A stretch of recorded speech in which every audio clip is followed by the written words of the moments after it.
faedah dari sudut tarbawi dan ilmiah. Faedah dari sudut pendidikan dan faedah dari sudut ilmiah. Yang pertama, tulis pelajaran yang pertama, ayat 47, wa iz yatahajjuna finnar, dan ingatlah perkara yang berlaku, tak berlaku lagi ni, akan berlaku nanti, semasa orang-orang kafir yang menderhaka berbantah-bantahan di dalam neraka. Balas dah sama dia. Bos kata serabut aku dia ni. Mu ikut aku apa dulu? Awaklah apa ni goda saya, awaklah apa ni kelentung saya. Kalau Kelantan kata, mu lah kecek aku. Belajar kecek Kelantan dah. Mana sedap? Kelentung ke kecek? Kecek. Budak Kelantan gitulah. Awaklah dulu buat mempengaruhi saya. Kalau dia kata mu lah kecek aku dulu, tak ada faedah. Ayat ini tulis pada pelajar, dia punya faedah dianya, fihi ibratun li zu'ama'il umam wa qadatihim. Ketua-ketua, para pemimpin, presiden-presiden, tak kira lah presiden besar ke, presiden NGO ke, presiden rumah persatuan ke, presiden apa saja, hendaklah kita berusaha untuk jaga diri kita dari supaya berada atas landasan yang benar, landasan yang diredai oleh Allah Azza wa Jalla. Sebab ketua-ketua ni dia ada pengaruh. Ketua ada apa? Ada pengaruh. Mana pengaruh? Orang akan ikut dia. Itu makna pengaruh. Mana orang akan ikut dia. Jadi oleh kerana awak ada pengaruh, awak ada makanah, ada kedudukan, maka jangan sekali-kali menyalahgunakan pengaruh ini untuk menyesatkan orang lain, jangan. Maka dia akan sesak sekali, orang akan sesak sekali dengan dia. Beramallah pengikut-pengikut dia yang sesat.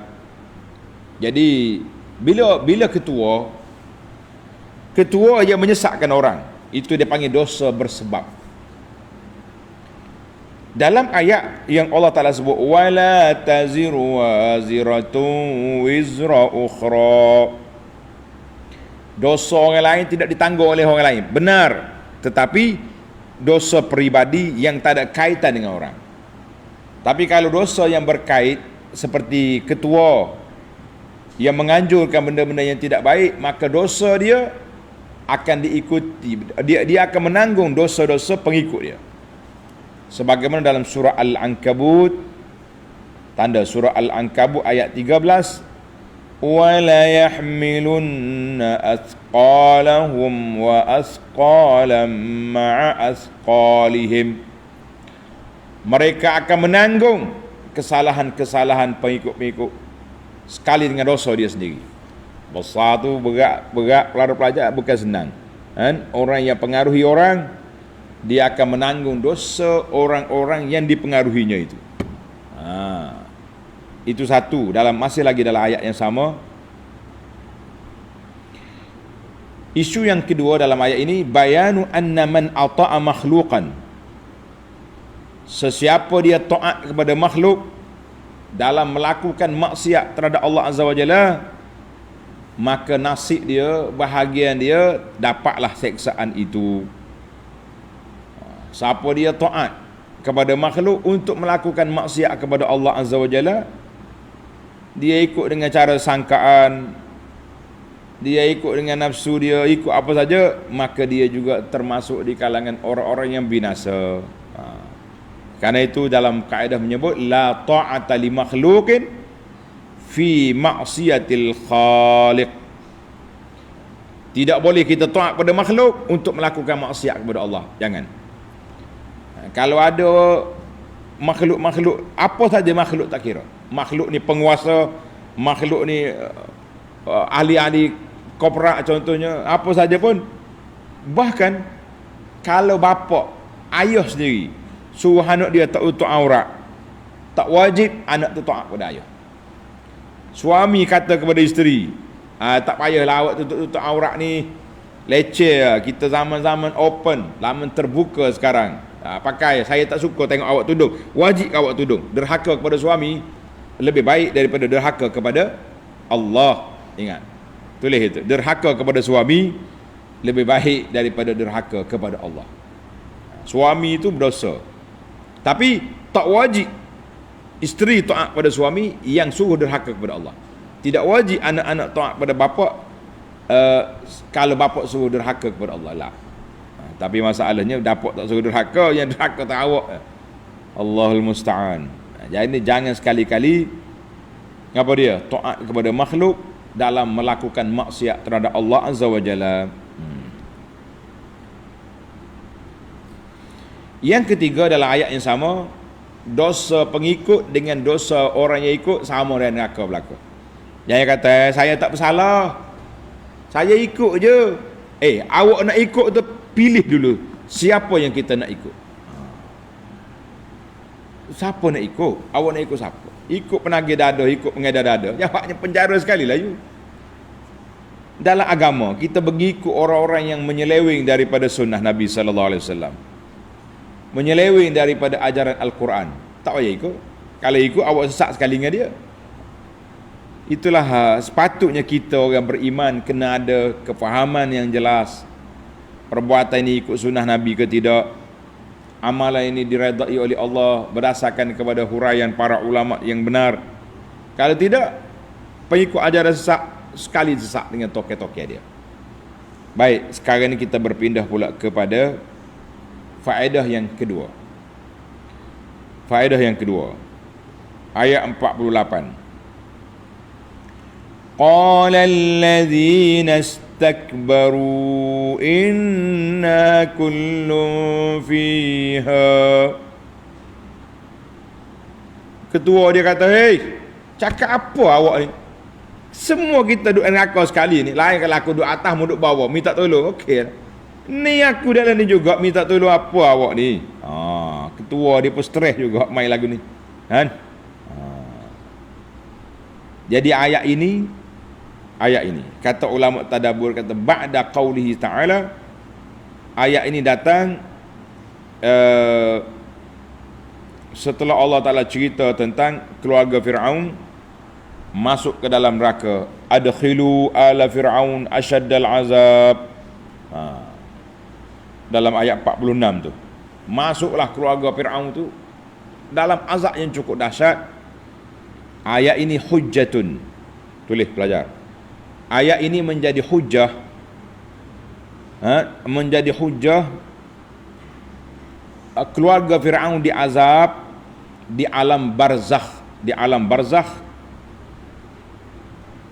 tak kira sama ada dia masuk dalam kubur atau tak masuk. Hei, anak-anak pelajar, mak-mak, bapak-bapak pelajar sekalian, Fir'aun tak masuk dalam kubur. Pengikut Fir'aun masuk dalam apa? Dalam laut, bukan masuk dalam kubur. Cuma ada sebahagiannya timbul balik. Ayat lain itu habis, yang tergelar di laut. Senang selesai masalah. Maka kita kena faham, tadi ana sebut di awal bahawa alam ini alam barzakh. Dikatakan azab kubur makna satu episod. Satu episod perjalanan hidup manusia selepas dia mati, ada soal kubur di sana, azab kubur. Bagi orang yang beriman dia selamat, bagi orang yang tak beriman dia kena azab. Tak kira dia masuk kubur ke, dia tenggelam dalam laut ke, dimakan oleh ikan, dimakan oleh serigala, dimakan oleh harimau, singa, ataupun dia dibakar, proses azab kubur itu berlaku. Maka menjadi kewajipan kepada kita para pelajar ni baca, ingat ni, ingat ada doa kita ni. Doa setiap kali lepas solat kita, di akhir solat kita baca apa? Ikut belakang, Allahumma inni a'udzubika min azabil qabri wa min azabi jahannam wa min fitnatil mahya wal mamat wa min fitnatil masihid dajjal. Ingat.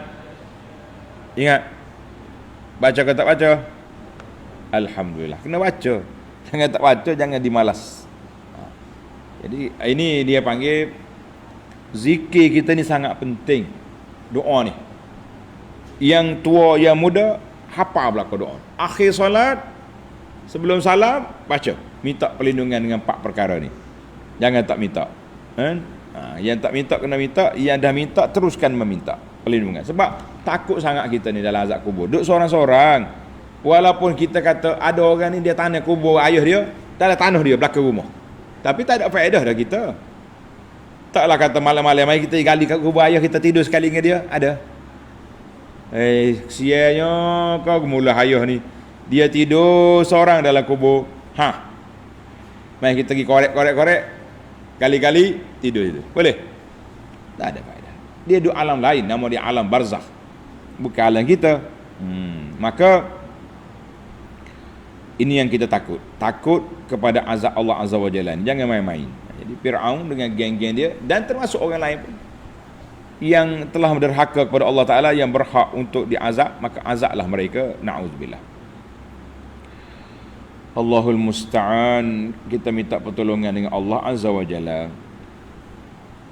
Baik, kita pergi kepada ayat yang seterusnya, yang ketiga. Tulis ni pelajar. Faedah yang ketiga,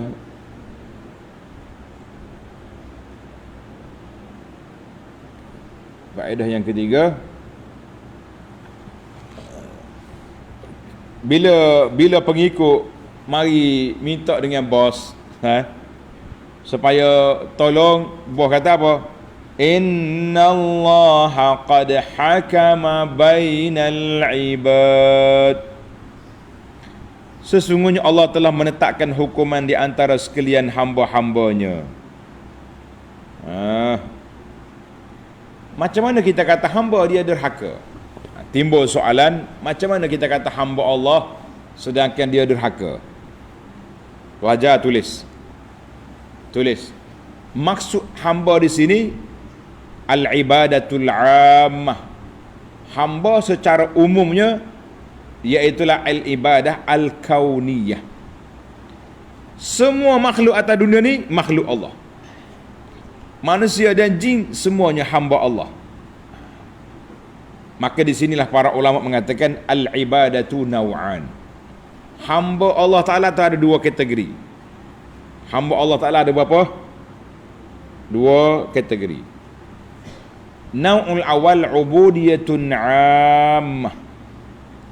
Hamba secara umum, dia panggil al-ubudiyah al-kauniyah. Secara alam ni semua milik Allah. Yang berimannya, yang kafirnya, yang baiknya, yang jahatnya. Kerana itu Allah Ta'ala sebut dalam Quran, dalam surah Maryam. Surah Maryam ayat 93. In kullu man fis samawati wal ardi illa atir rahmani abda. Semua makhluk di langit dan di bumi akan datang bertemu Allah Ta'ala sebagai hamba. Jadi hamba di sini maknanya hamba secara umum. Dia panggil al-kauniyah. Secara alam ni semua ni hamba Allah Ta'ala. An-naw'us tsani. Tanda. Kategori yang kedua dia panggil ubudiyatun khassah. Perhambaan secara khas. Wahya al-ubudiyatus syar'iyyah, iaitu perhambaan syar'i yang diizinkan oleh Allah Azza wa Jalla, yang diperintahkan oleh Allah. Apa dia? Wahya tazallul, merendah diri kita kepada Allah Subhanahu wa Ta'ala secara syarak. Ini khas untuk orang yang beriman. Kita kata ini hamba Allah Ta'ala yang beriman. Semua makhluk ini hamba Allah Ta'ala secara kauni, secara alamnya. Begitulah keadaannya hamba Allah. Boleh faham dah? Jelaslah kita. Jadi kita semua ni alhamdulillah kata. Kita ni hamba Allah yang beriman. Baik. Nombor 4. tulis perkara yang keempat. Bila ahli neraka ni minta malaikat tolonglah doa kurang-kurangkan sikit azab, malaikat tanya balik, awalam taku ta'tikum rusulukum bil bayyinat. Hei, bukankah telah datang kepada kamu rasul? Mari tak mari? Qalu bala. Mereka kata, ya, sudah. Tulis sini. Azab itu ada dua kategori. Azab dua kategori. Satu azab fizikal, tubuh dia kena bakar, kena pukul macam-macam. Satu lagi dia panggil azab secara qalbi, secara orang panggil jiwa dia kena azab. Jiwa dia kena azab. Azabul qalbi, dengan cara malaikat tempelak, malaikat perli, malaikat marah balik dia. Bila dia mari minta nak kurang azab, malaikat kata, awak ada rasul mari? Ada. Lepas tu, kenapa kamu derhaka? Kenapa kamu engkar? Apa mu tak dengar kata? Malaikat marah. Jadi marah tu dia panggil azab secara qalbi, secara jiwa. Macam kita jugalah tak? Dalam polis dah gari tangan, ada kesalahan, dia bertanya pula, mu ni, itu dipanggil celaan. Dua bentuk azab.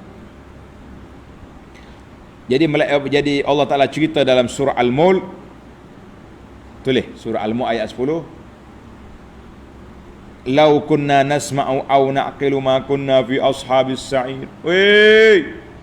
Buat ahli neraka kata, kalau kita dengar cakap Nabi dulu, kalau kita dengar ucapan para pendakwah yang ajak kepada sunnah dulu, kalau kita berakal, molek-molek, berfikir dengan waras, tak ada lah kita duduk sini. Penyesalan yang tidak berguna. Fa'tarafu bi zambihim, mereka mengaku dengan dosa dia, tak ada apa dah.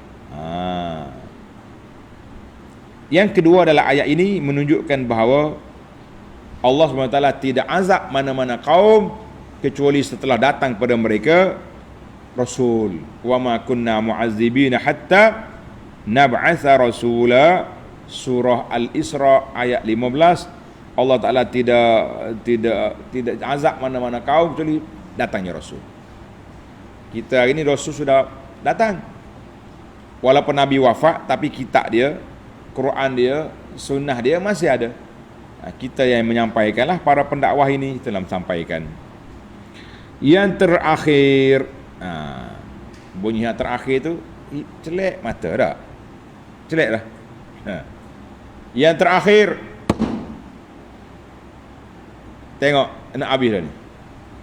Allah kata apa dalam ayat ini? Wa ma du'aul kafirin illa fi dhalal. Wa ma du'aul kafirin, dan doa permohonan orang-orang yang kafir pada saat ini, saat kiamat, hanyalah menyebabkan mereka berada dalam kecewa dan duka cita dan kecewa saja. Talal ay daya, sia-sia, tak ada faedah. Ayat ini menceritakan kepada kita bahawa doa orang kafir tidak diperkenankan, dan tak mungkin mereka akan keluar daripada neraka. Tak mungkin. Sebab itulah setengah ulama kata, kalau kita nak kemarau sangat-sangat tempat kita, jangan bawa orang kafir pergi minta hujan sekali. Khilaf lah sini. Ada kata tak ada masalah, tapi ada kata jangan bawa dia. Baik, sedikit perbincangan. Banyak ayat dah kita dengar baru ni, dalam surah Al-An'am, dalam surah Yunus ayat 22, 23. Apabila orang kafir ni naik bahtera, naik kapal mari ombak besar, gelombang, bom, kapal dia bergoyang, sudah da'awallaha mukhlisina lahuddin, dia berdoa, ya Allah. Dia tak panggil dah berhala, tak panggil dewa-dewa, tak panggil dia panggil Allah, Allah. Ikhlas dia doa. La in anjaitana min hadhihi lanakunanna minasyakirin. Ya Allah, kalau kamu lepas kami daripada gelombang ini balik ke darat, kami akan syukur. Tuhan kata apa? Falamma anjahum idahum yabghuna fil ardi bighairil haq. Bila aku lepas balik, kafir sambil tabik atau tembah berhala pula dah. Nak kata apa? Itu buat kafir. Orang Islam pun yang mengaku Islam pun ada sebahagiannya. Bahkan lebih teruk daripada hak kafir pun ada sebahagiannya. Orang lain panggil Allah, dia panggil Husain. Apa panggil Husain? Panggil Pak Husain pula dah. Buat kumpulan mana tu? Kumpulan yang pelampau daripada puak Syiah ni, dia tak panggil Tuhan, dia panggil Husain. Nak suruh mari Husain, mari lepas dia. Ataupun panggil lah siapa-siapa tok ayah mana. Nah, ni ada setengah orang ajar ni, bila kita kesusahan pergi panggil wali-wali, kita panggil minta dengan Allah, jangan ada minta lain. Tengok kafir minta dengan Allah. Cuma timbul soalan kepada surah Yunus 22 23 ini, surah Al-An'am 64 60 63 64. Fa zahirun, zahir ayat ini menunjukkan bahawa Allah Ta'ala terima doa dia. Allah kata di para ulama tadi, ayat ini tidak menunjukkan bahawa Allah Ta'ala terima doa sebagai satu kemuliaan bagi orang kafir, tidak. Tetapi ayat ini nak merakamkan bahawa mereka tu kafir dan kerah kepala. Jadi kita duk nampak macam Allah terima ya doa dia, sebab lepas tu balik ke laut, balik ke darat. Ulama tafsir kata innama zalika li musadafati. Kebetulan dia berdoa tu waktu Allah Ta'ala nak lepaskan mereka daripada, kebetulan juga dengan doa orang yang soleh bersama mereka ataupun orang lain, maka dia pun mustajab. Bukan mustajab doa kafir tu. Sebab itulah Allah Subhanahu Wa Ta'ala dalam ayat ini dia tak kata fastajabna lah. Tengok ni pelajar, Allah tidak sebut bahawa kami terima doa dia, tapi Tuhan kata wa najjaina, kami dah najjahum. Tengok dalam ayat, dua ayat ni, falamma anjahum, Allah Ta'ala selamatkan mereka. Tuhan tak kata istajabna, kami dah perkenankan doa mereka. Itu kita kena ambil perhatian sini. Dia tak kata kita perkenankan wa lain anjaitana falamma anjahum. Dalam surah Al-An'am, qul may yunajjikum lain anjana min hadhihi, maka Allah kata qulillahu yunajjikum. Maka di sini para ulama mengatakan Allah Ta'ala bukan perkenan doa dia, tapi Allah Ta'ala lepaskan dia daripada tenggelam, Itu dia panggil daqiq ataupun halusnya perbincangan ayat. Najah dengan istajabna berbeza. Allah lepaskan dia. Kemana takdir Allah Ta'ala bahawa puak ni tak mati dari laut, lepas balik, dia pun kafir semula. Allah kata di para ulama, macam mana Tuhan nak terima doa orang kafir kalau orang yang maksiat pun tak terima dah. Dalam hadis Nabi SAW ini diriwayat oleh Abu Hurairah. Hadis ini riwayat Imam Muslim. Zakara ar-rajul yutilus safar.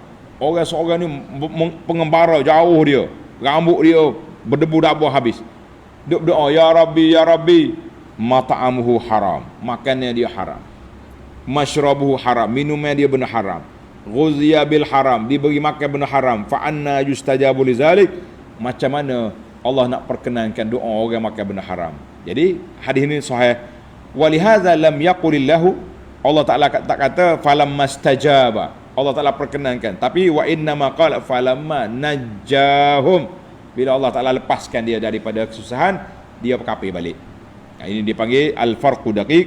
Perbezaan itu agak ketara. Maka cuma ada lagi perbahasan. Kalau orang kafir dizalimi, kalau dia berdoa, kan ada dalam hadis Allah kata la ansurannaka walau ba'da hin, aku akan tolong walaupun dia kafir. Tapi dalam soalan mustajab doa, tak mustajab doa, ini satu isu yang lain. Jadi kita kata nak mustajab doa tu kena betulkan makanan kita baik, minuman kita baik, makanan kita halal, dan kita pula berdoa kepada Allah Azza wa Jalla sungguh-sungguh, barulah sujud mustajab doa. Jadi orang lain duk doa di tempat-tempat tu, pergi doa atas bukit sana, pergi doa di atas pusu, doa di tepi tempat pemujaan, macam doa dekat kubur wali-wali, macam mustajab. Kita kata macam mustajab, macam buat kafir ni lah. Tapi Tuhan tak kata fa istajabna, najjana, kami lepaskan dia. Alhamdulillah, mudah-mudahan sedikit pencerahan ini mencerahkan maklumat kita dalam perkara-perkara yang kita tadabbur ini, insya-Allah. Baiklah para pelajar sekalian, kita berhenti setakat itu dulu. 5 faedah telah selesai. InsyaAllah kita akan sambung lagi dalam siri yang akan datang bermula ayat 51.